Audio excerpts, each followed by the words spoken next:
அழாதீங்கம்மா, அழாதீங்க. ஐயோ, அந்த குழந்தை அழுதுகிட்டே இருக்கே, தூங்கவே மாட்டேங்குதே.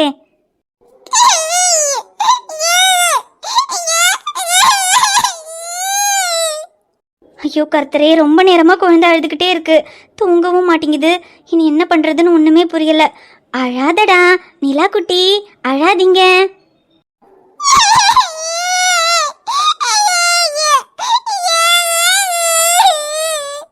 ஐயோ, குழந்தை அழுகே நிறுத்தவே மாட்டேங்குதே.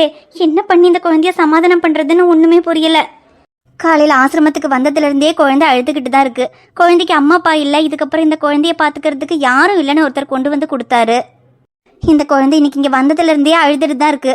அப்போ நேற்று வரைக்கும் இந்த குழந்தைய யார் பார்த்துக்கிட்டா? ஒருவேளை அவங்க பக்கத்தில் இருந்தால் குழந்தை அழாமல் இருக்குமோ என்னவோ.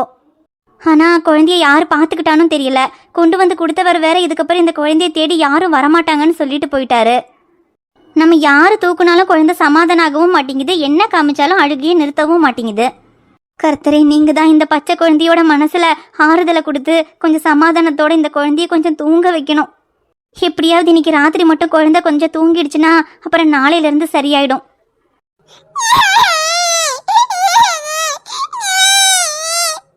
ஐயோ, இப்ப என்ன காமிச்சு குழந்தைய சமாதானம் பண்றது? சரி, ஏதாவது பொம்மை ஏதாவது காட்டி பார்ப்போம். எஸ்தர். மேடம். எஸ்தர், குழந்தை அழுதுகிட்டே இருக்கு. எவ்வளோ சமாதானம் பண்ணியும் குழந்தை தூங்கவே மாட்டேங்குது. நானும் என்னெல்லாமோ முயற்சி பண்ணி பார்த்துட்டேன், ஆனால் அழுதுகிட்டே தான் இருக்கு. அந்த பொம்மையெல்லாம் இருக்கும்ல, அதை கொஞ்சம் எடுத்துட்டு வா எஸ்தர். பொம்மையை காமிச்சாலாவது கொஞ்சம் அழுகையை நிறுத்து தானே பார்ப்போம். மேடம், குழந்தை பாலே சரியா குடிக்கலையே, பசிக்குதோ என்னவோ. பசிச்சா கூட குழந்தை தூங்காம அழுதுகிட்டே இருக்கும்ல. ஆமாம் எஸ்தர், நீ சொல்கிறதும் சரிதான். குழந்தைக்கு பசி இருந்தாலும் அழுதுகிட்டு தான் இருக்கும். ஆனால் என்ன பண்ணுறது, நம்ம பாட்டிலில் பால் கொடுத்தப்போ குழந்தை குடிக்கவே மாட்டேங்குதே. ஆமா மேடம், குழந்தை பாட்டில் பால் குடிக்க மாட்டேங்குது. அதுக்கு பாட்டில்ல பால் குடிக்கவும் தெரியல. ஏன் மேடம், அப்போ இன்னைக்கு ஆசிரமத்துக்கு வர்றதுக்கு முன்னாடி வரைக்கும் குழந்தைக்கு எப்படி பால் கொடுத்துருப்பாங்க? அப்போ நேத்து வரைக்கும் குழந்தை என்ன தாய்ப்பாலா குடிச்சிருக்கோம்? அது எப்படி எஸ்தர்? குழந்தைய கொண்டு வந்து கொடுத்தவர் குழந்தைக்கு அம்மா அப்பா இல்லைன்னு சொல்லி தானே கொண்டு வந்து கொடுத்தாரு. நேற்று வரைக்கும் குழந்தை தாய்ப்பால் குடிச்சிருக்குன்னா அப்போ குழந்தையோட அம்மா இருக்காங்கன்னு தானே அர்த்தம். குழந்தையோட அம்மா இருக்கும்போது எதுக்காக குழந்தைய கொண்டு வந்து ஆசிரமத்தில் விடுவாங்க? அப்படியெல்லாம் இருக்காது எஸ்தர். ஒருவேளை குழந்தையோட அம்மா அப்பா போனதுக்கப்புறம் குழந்தைய வேற யாராவது பார்த்துட்டு இருந்திருப்பாங்க. நம்ம எல்லாரும் புதுசாக இருக்கோம்ல, 6 மாத குழந்தைக்கு அடையாளம் தெரியலன்னாலும் அந்த குழந்தைக்கு ரொம்ப பழக்கமானவங்களுடைய குரலோ அவங்களோட வாசமோ இல்லைனா அவங்க தொடுறதையோ உணர முடியும். அதனால தான் பழக்கமானவங்க பக்கத்தில் இல்லைங்கிறதுனால குழந்தை பால் குடிக்க மாட்டேங்குது, தூங்காமல் அழுதுகிட்டே இருக்குன்னு நினைக்கிறேன். இல்ல மேடம், என்னதான் இருந்தாலும் குழந்தை பாட்டில் பால் குடிச்சு பழக்கம் இருந்திருந்தா ரொம்ப பசியில கொஞ்சமாவது பால் குடிச்சிருந்திருக்கணும்ல மேடம். ஆனா கொஞ்சம் கூட குடிக்கலையே. அது என்னன்னு தெரியல எஸ்தர். நம்ம அந்த அளவுக்கு ரொம்பலாம் ஆராய்ச்சி பண்ண முடியாது. நேற்று வரைக்கும் குழந்தை எப்படி இருந்திருந்தாலும் சரி, ஆனால் இதுக்கப்புறம் இந்த குழந்தைய பார்த்துக்க வேண்டியது நம்ம பொறுப்பு. எதையாவது பண்ணி நம்ம தான் குழந்தைய சமாதானம் பண்ணி ஆகணும், குழந்தைய பால் குடிக்க வச்சாகணும், குழந்தைய தூங்க வச்சாகணும். சரி, இப்போ எப்படியாவது கொஞ்ச நேரம் குழந்தை தூங்கிடுச்சுன்னா போதும். அதுக்கப்புறம் காலையில் எந்திரிக்கும் போது குழந்தை கொஞ்சம் சமாதானம் ஆயிடும். நீ போய் அந்த பொம்மை எடுத்துட்டு வா, அதை காமிச்சாவது கொஞ்சம் குழந்தையோட அழுகை நிறுத்தி தூங்க வைப்போம். சரிங்க மேடம், இருங்க எடுத்துட்டு வரேன்.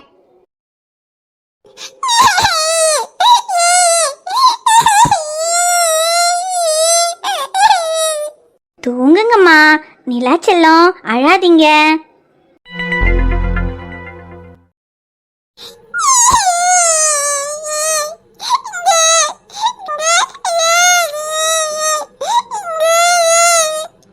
மேடம். என்ன எஸ்தர், உங்ககிட்ட பொம்மை தானே எடுத்துட்டு வர சொன்ன, பொம்மை எங்க? இல்ல மேடம், அது உங்களை பார்க்க எஸ்ஐ சார் வந்திருக்காரு. எஸ்ஐ சாரா? காலையில் நம்ம ஆசிரமத்துக்கு குழந்தைங்களுக்கு டொனேஷன் கொடுக்க வந்தாரே, அவரா? ஆமா மேடம், அவர்தான். உங்களை பார்க்கணும்னு சொன்னாரு. வெளியே விசிட்டிங் ரூம்ல வெயிட் பண்ண சொல்லியிருக்கேன். சரி எஸ்தர், நான் என்னன்னு பார்க்குறேன், நீ குழந்தைய பார்த்துக்க. சரிங்க மேடம். வாங்க சார். மேடம், இந்நேரத்தில் வந்து தொல்லை பண்ணுறதுக்கு மன்னிக்கணும். ஐயோ, அதெல்லாம் பரவாயில்ல சார். இந்நேரத்தில் வந்திருக்கீங்கன்னா ஏதாவது முக்கியமான விஷயம் இல்லாமல் வரமாட்டீங்க. என்ன விஷயம்னு சொல்லுங்க சார். மேடம், அது குழந்தை நிலாவை பார்க்கணும். இந்த ராத்திரியில எல்லாரும் தூங்குற நேரத்தில் வந்து குழந்தைய பார்க்கணும்னு சொல்றது தப்பு தான். ஆனால் காலையில் குழந்தைய பார்த்துட்டு போனதுலேருந்தே மனசு என்னமோ மாதிரி குழந்தை ஞாபகமாகவே இருந்துச்சு மேடம். அதுலேயும் குழந்தை வேற அழுதுகிட்டே இருந்துச்சா, அந்த குழந்தையோட முகம் கண்ணு முன்னாலேயே வருது மேடம். என்னால் தூங்க கூட முடியல மேடம். குழந்தைய ஒரு தடவை பார்க்கணும் போல இருந்துச்சு. காலையில் வந்து பார்த்துருக்கலாம் தான், இருந்தாலும் என்னால் முடியல மேடம். குழந்தை தூங்கியிருக்கும்னு எனக்கு தெரியும். இருந்தாலும் நீங்கள் அலோவ் பண்ணா குழந்தைய தொல்லை பண்ணாம குழந்தையோட முகத்தை மட்டும் பார்த்துட்டு போயிடுறேன் மேடம். நிலாவை ஒரு தடவை பார்க்க முடியுமா மேடம்? ஐயோ என்ன சார் இப்படி கேட்குறீங்க? இந்நேரத்தில் குழந்தைய பார்க்க வந்திருக்கீங்கன்னா அப்போ அந்த குழந்தை காலையில் அழுதது உங்கள் மனசை எந்த அளவுக்கு பாதிச்சிருக்குன்னு என்னால் புரிஞ்சுக்க முடியுது சார். அப்புறம் குழந்தை இன்னும் தூங்கலை சார். நீங்கள் என்கிட்ட கொடுத்துட்டு போனதுக்கப்புறம் குழந்தை திரும்பவும் அழ ஆரம்பிச்சிருச்சு. இன்னுமே அழுதுகிட்டு தான் சார் இருக்கு. இன்னும் குழந்தை தூங்கலை. என்ன மேடம் சொல்றீங்க? நிலா தூங்காம அழுதுகிட்டா இருக்கா? ஆமாம் சார், நானும் எவ்வளவோ சமாதானம் பண்ணி தூங்க வைக்க முயற்சி பண்ணேன். ஆனால் குழந்தை தூங்காமல் அழுதுகிட்டே தான் இருக்கா. நீங்கள் வந்து பாருங்க சார்.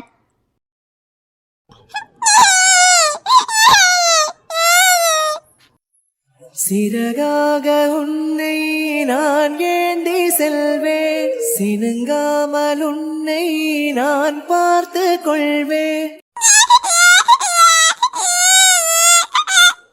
நிலா,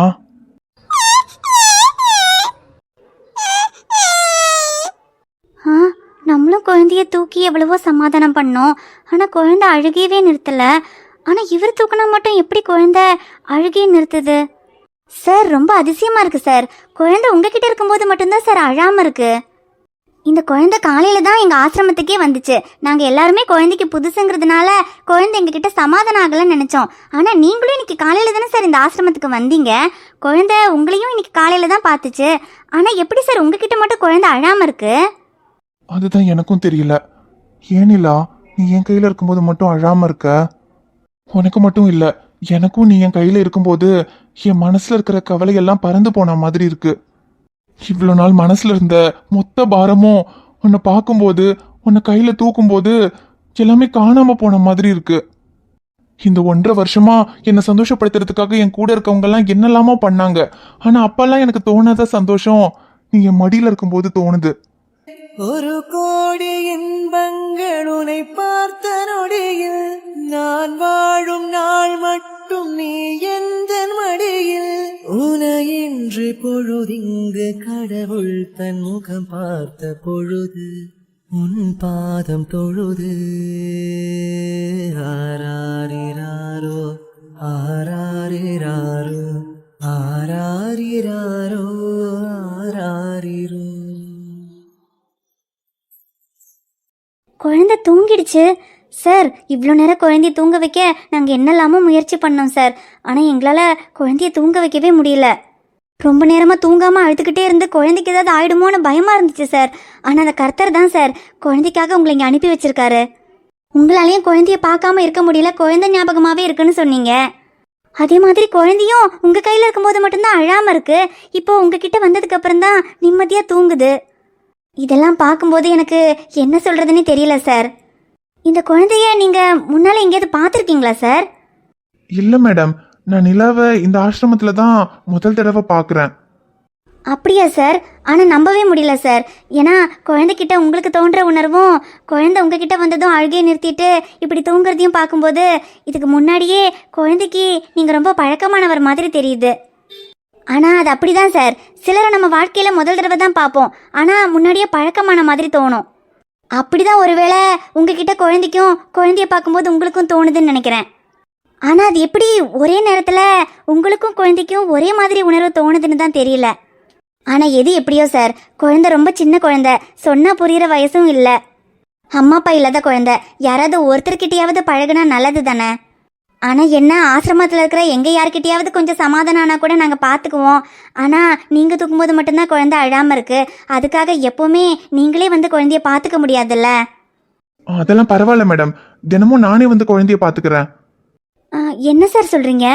அது எப்படி சார் முடியும்? நீங்கள் இந்த ஊர் போலீஸ் ஸ்டேஷனில் எஸ்ஐயா இருக்கீங்க. உங்களுக்கு போலீஸ் ஸ்டேஷன்லேயே நிறைய வேலை இருக்கும். நீங்கள் எப்படி அடிக்கடி வந்து குழந்தைய பார்த்துக்க முடியும்? அதெல்லாம் ஒன்றும் பிரச்சனை இல்லை மேடம். காலையில் விடிஞ்சதும் நானே வந்து குழந்தைய பார்க்குறேன். அதுக்கப்புறம் எனக்கு எப்போல்லாம் நேரம் கிடைக்குதோ அப்போல்லாம் வந்து நான் குழந்தைய பார்க்குறேன். அப்புறம் குழந்தை நைட்டும் தூங்கலைன்னா எனக்கு ஃபோன் பண்ணுங்க, நானே வந்து குழந்தைய பார்த்து தூங்க வச்சுட்டு போகிறேன்.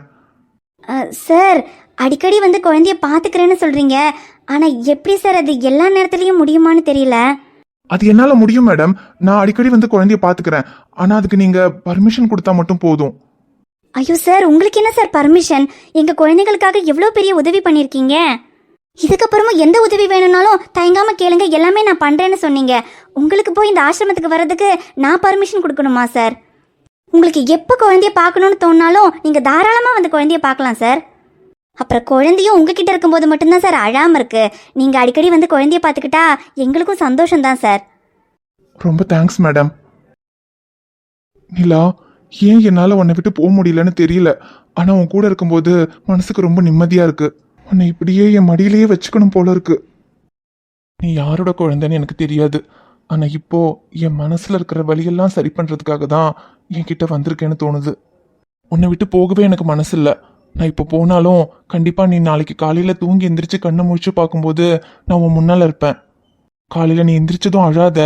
நீ அழறதுக்குள்ள நான் சீக்கிரமாக உன்னை பார்க்க வந்துடுவேன். உன்னை பார்க்காம என்னாலையும் இருக்க முடியாது. நீ அழும்போது என்னன்னு தெரியல, எனக்கு மனசு ரொம்ப கஷ்டமா இருக்கு. நீ எப்பவும் அழக்கூடாது. நீ அழாம நான் உன்னை பார்த்துக்குவேன். நீ இப்படி தூங்குறத பார்க்கும்போது மனசுக்கு ரொம்ப நிம்மதியா இருக்கு. தூங்கு. ஆராரிராரோ ஆராரிராரோ ஆராரிராரோ